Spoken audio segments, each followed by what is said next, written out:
क्योंकि आज काशी में महोत्सव का दिन है, क्योंकि आज काशी के बाबा का, दिगंबर का, भोलेनाथ का, शिवशंकर का, काशी विश्वनाथ धाम का, नव्य और दिव्य धाम का आज लोकार्पण हुआ है।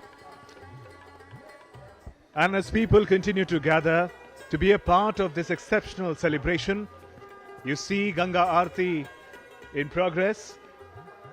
The priests in charge, step by step, taking the Aarti forward. Elevated planks, brass lamp, idol of Holy Ganga, flowers and incense sticks, all together to honor the Holy Ganga. And the visuals, you can see Prime Minister Narendra Modi on board Swami Vivekananda cruise, and from a distance, the beauty of Kashi, the beauty of Varanasi, beyond words, reflecting in the waters of the Holy Ganga. And now you also see the celebration, the reasons for the celebration, Shri Kashi Vishwanath Dham in Varanasi. You see an aerial glimpse of that, the Dham that Prime Minister inaugurated today, that is expected to completely transform the face of the ancient temple town of Varanasi. And there, Ganga Aarti in progress, and Prime Minister watching from the cruise. प्रधानमंत्री नरेंद्र मोदी संत रविदास घाट से चल चुके हैं। अलग अलग घाटों से होते हुए जिस तरीके से समूची काशी आज सजी है, शिव दीपावली का आयोजन है और दीपकों के परंपरा, असंख्य दीपकों की लड़ियां काशी એ મોદી 2 દિવસ માટે યુપીની મુલાકાત છે, તેવામાં આજે કાશીમાં તેઓ અનેક વિકાસ કાર્યોનું લોકાર્પણ થઈ રહ્યા છે। આજે દશાશ્વર મેઘ ઘાટ ખાતે તેઓ પહોંચ્યા છે, જ્યાં વિવિધ ઘાટનું તેઓ અત્યારે નિરીક્ષણ કરી રહ્યા છે। ત્યાંના દ્રશ્યો તમે જોઈ રહ્યા છો કે અત્યારે કાશી છે તે દીપોથી પ્રજ્વલિત થયું છે। અનેક ઘાટો છે કે જે અત્યારે શણગારવામાં આવ્યા છે, અનેક દીપ છે તે પ્રજ્વલિત કરાયા છે અને અત્યારે પીએમ મોદી જે MV સ્વામી વિવેકાનંદ ક્રુઝ છે ત્યાં ઉપસ્થિત છે અને તેના માધ્યમથી જે અલગ અલગ જે ઘાટ છે તેના દર્શન તેઓ કરી રહ્યા છે, તેનું નિરીક્ષણ કરી રહ્યા છે। કેવા પ્રકારે આ ઘાટને સજાવવામાં આવ્યા છે તેનું નિરીક્ષણ પીએમ મોદી કરી રહ્યા છે। તેમની સાથે યોગી આદિત્યનાથ उपस्थित है। और विश्वनाथ जी के बीच का अवरोधों को समाप्त कर दिया गया है। निर्बाध आवागमन के लिए जो नव्य निर्माण किया गया है उसका आज भव्य और दिव्य लोकार्पण हुआ है। और ये देख रहे हैं कि आज महोत्सव है काशी में, दीपोत्सव है काशी में, क्योंकि खुद काशी के लिए, सनातन संस्कृति के लिए यह आज विशिष्ट दिन है, बेहद विशिष्ट दिन है।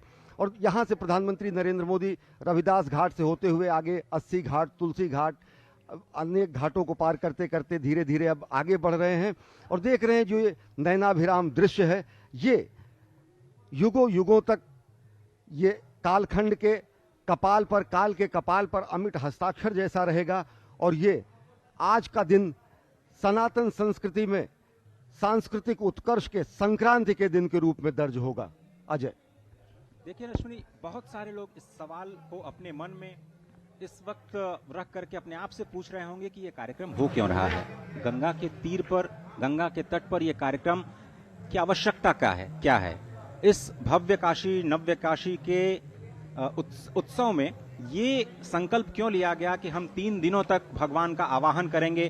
काशी के सभी लोग अपने घरों के देहली पर दीप जला करके भगवान शिव का आवाहन करेंगे और इस नई शुरुआत को अपने मन में रख करके आगे की यात्रा प्रारंभ करेंगे। ऐसा इसलिए क्योंकि काशी में रहने वाले प्रत्येक व्यक्ति को ये पता है कि गंगा तीर का वास ही ब्रह्म ज्ञान का कारण होता है। स्पष्ट तौर पर काशी खंड में कहा गया है कि श्रद्धा धर्म परः सूक्ष्म, श्रद्धा ज्ञानम परम तपः, श्रद्धा स्वर्गश्च मोक्षश्च, श्रद्धा सा प्रसीदति। श्रद्धा ही परम सूक्ष्म धर्म है, श्रद्धा ही ज्ञान है, श्रद्धा ही तप है, श्रद्धा ही स्वर्ग है, मोक्ष है और माँ गंगा श्रद्धा से ही प्रसन्न होती हैं। तो अगर आप अज्ञान को, राग को और लोभ को अगर आप दूर रख करके गंगा की तीर पर आएंगे और एक ही रात निवास करेंगे तो ये स्पष्ट तौर पर विश्वास के साथ मैं कह सकता हूं कि आपको ज्ञान की प्राप्ति होगी। स्पष्ट तौर पर यह कहा गया है कि सर्वेषामेव पात्राणाम शिव भक्तो यथा वरः, तथा सर्वेषु तीर्थेषु गंगा तीर्थ विशिष्यते। समस्त पात्रों में जिस प्रकार से शिव भक्त प्रधान है, समस्त पात्रों में जिस प्रकार से शिव भक्त प्रधान है, वैसे ही सभी तीर्थों में गंगा तीर्थ सर्वश्रेष्ठ है। और इसीलिए कहते हैं कि क्या यह संभव है कि आप एक ही जन्म में मोक्ष को प्राप्त कर लें? संभव है। इसका जवाब भी हमें मिलता है कि गंगायाम तु नरः स्नात्वा यो लिंगम नित्यमर्चति एकेन जन्मना मुक्तिम परा प्राप्नोति सध्रुवम। यानी एक ही जन्म में अगर आपको मोक्ष प्राप्त करना है तो नित्य गंगा स्नान करके नित्य लिंग पूजन करना चाहिए। और काशी में यही लोगों को सौभाग्य प्राप्त होता है कि आप नित्य गंगा स्नान कर सकते हैं और उसके बाद आकर के भगवान के लिंग का अर्चन कर सकते हैं, क्योंकि काशी में तो हर कंकड़ शंकर है।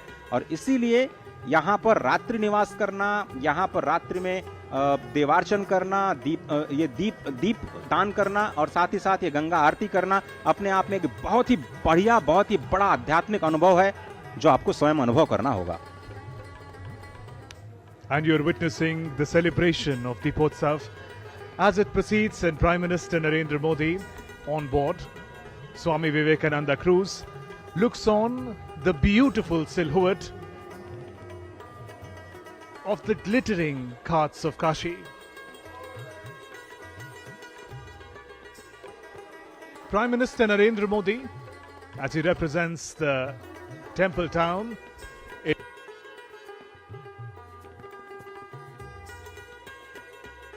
the holy city for the 21st century.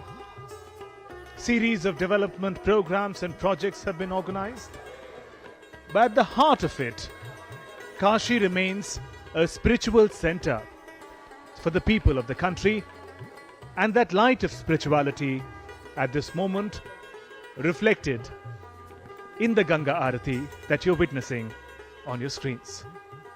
विहंगम दृश्य, नयनाभिराम दृश्य, अकल्पनीय, अविश्वसनीय, अतुलनीय, काशी के वैभव में और विराट स्वरूप सम्मिलित हुआ है। और आज काशी के घाटों में, काशी के घर घर में, काशी की गली गली में, काशी के कूचे गलियारे में, काशी के भवन प्रासाद में, काशी के मोहल्लों में, काशी के घाटों पर सर्वत्र रोशनी है, आलोक है, दिव्य प्रकाश है, क्योंकि आज काशी में शिव दीपोत्सव है, आज काशी में शिव दीपावली है। आज प्रधानमंत्री नरेंद्र मोदी ने जब श्री काशी विश्वनाथ धाम के नव्य भव्य स्वरूप का लोकार्पण किया तो उन्होंने देश से 3 चीजें मांगी। उन्होंने कहा कि हम देशवासियों से ये मांगते हैं बाबा के धाम में कि स्वच्छता का संकल्प लें। स्वच्छ भारत अभियान चल ही रहा और अनेक नगरों का, अनेक जगहों का कलेवर बदल चुका है, स्वच्छ हुआ है, लेकिन अब भी स्वच्छता हमारा संकल्प हो, सृजन हमारा संकल्प हो और साथ ही साथ आत्मनिर्भर भारत का निर्माण हमारा संकल्प हो। ये 3 संकल्प उन्होंने लिए हैं और इसकी परिणति, इसकी अंतिम चरमोत्कर्ष जो बिंदु होगा वो जगत गुरु भारत का निर्माण होगा। तो ये संकल्प हमें पूरा करना है और आह्वान कुछ इसी तरीके से श्रद्धेय अटल बिहारी वाजपेयी ने दीपोत्सव के जरिए, दीपों के जरिए, उपमाओं के जरिए उन्होंने कहा था कि आओ मिलकर दिया जलाएं, आहुति बाकी यज्ञ अधूरा, अपनों के विघ्नों ने घेरा, अंतिम जय का वज्र बनाने नव दधीच हड्डियां गलाएं, आओ फिर से दीप जलाएं। और जो यज्ञ अधूरा है, जो आहुति बाकी है, वो है जगत गुरु भारत की संकल्पना को साकार करना। और इसमें यह अपेक्षा की जाती है कि कोटि कोटि पुत्रों की माता ऐसी ऊर्जा अपने पुत्रों में भरेगी कि सब समवेत स्वर में, सब साहचर्य में, सब एक साथ होकर इस महायज्ञ में शामिल होंगे और देश को विश्व के सर्वोत्कृष्ट शिखर पर आरूढ़ करेंगे। And as you witness the ghats of Kashi shining in the lights of the holy Arati of Ganga Maiya, we reflect upon Prime Minister's address earlier today as he inaugurated the Sri Kashi Vishwanath Dham in Varanasi. And those lights, spectacular beauty and spiritual power of the temple town, Prime Minister said the dedication of Kashi Vishwanath Dham will give a decisive direction to India and will lead the nation to a brighter future. The complex is not just a brick and mortar temple. It is a witness. It is a testimony of our capability, of our collective duty. With determination and concerted thought, nothing is impossible. As Prime Minister looks on the beautifully lit ghats of Kashi, we remember the 3 resolutions that he has asked from the people of the country today. 1. Cleanliness, Swachhata, the reflection of which we also see in the shining waters of Holy Ganga, Namami Gange Abhiyan, that seeks to realize what was once considered impossible. Cleaning the holy river Ganga. The second resolution, creation, innovation. For that is the way to take the nation forward in the 21st century. And third, all the people of the nation coming together to march towards the vision of self-reliant India. And today, this glittering celebration, the holy Aarti of Mother Ganga, is but a remembrance of what our spiritual heritage is and the way we continue to celebrate it. आज का दिन बहुत ही भव्य और दिव्य इसलिए भी है क्योंकि आज अगहन मास की 10वीं तिथि भी है। आज सोमवार का दिन भी है, महासिद्धि योग है। आज सोमवार के पवित्र दिन जहां महादेव के पवित्र धाम श्री विश्वेश्वर को नए रूप में देश और दुनिया के सामने समर्पित किया गया, आज वहीं पर पहली बार शिव दीपावली सोमवार के दिन मनाया जाना, 10वीं तिथि के दिन मनाया जाना, ये बहुत ही सुखद योग है जो अपने आप में अभी तक नहीं हुआ। और इसीलिए हम लगातार ये कह रहे हैं कि ये अभूतपूर्व क्षण है। कहते हैं कि काशी में आप केवल गंगा का दर्शन कर लीजिए तो आपको वही पुण्य प्राप्त होता है जो प्रयागराज में गंगा यमुना सरस्वती के संगम में स्नान करने पर प्राप्त होता है। आप ये समझें कि जो काशी है, अपने आप में जो इस वक्त दृश्य आप देख रहे हैं माँ गंगा का, जिसको हम ब्रह्म द्रव कहते हैं, जो नारायणी स्वरूपा है, जो निराकार ब्रह्म है, उसके दर्शन का जो पुण्य है, अगर आप नहीं भी जानते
यहाँ के पोखरों के लिए बनारस को जानते हैं हम, माँ गंगा और भगवान विश्वेश्वर की तो हम चर्चा लगातार कर ही रहे हैं। तो आज तो पहले चरण का लोकार्पण हुआ है और उसी का उत्सव हम मना रहे हैं, जिसकी मैं बार बार लगातार बात कर रहा हूं कि नव्य काशी में किस तरह से जो ये बार बार कहा जा रहा है कि बहुत सारे घरों को तोड़ा गया, बहुत सारे मंदिरों को नुकसान पहुंचाया गया, ये बिल्कुल भ्रम है। बहुत ही स्पष्ट तौर पर प्रशासन ने, सरकार ने कहा है कि सभी जो शिवलिंग यहाँ पर अवस्थित थे उनकी देखरेख करने वाला कोई नहीं था, उनकी पूजा करने वाला कोई नहीं था। वो सिर्फ कुछ मकान के खंडहरों से घिरे हुए थे, उनका पता लगाया गया और उसके बाद ब्रह्मनिष्ठ श्रोत्रिय ब्राह्मणों को बुला करके उनकी विधिवत प्रतिष्ठा की गई है। केवल 27 शिवलिंग अभी तक ऐसे हैं जो मंदिर परिसर के आसपास उनको फिर से स्थापित किया गया है भव्य रूप में।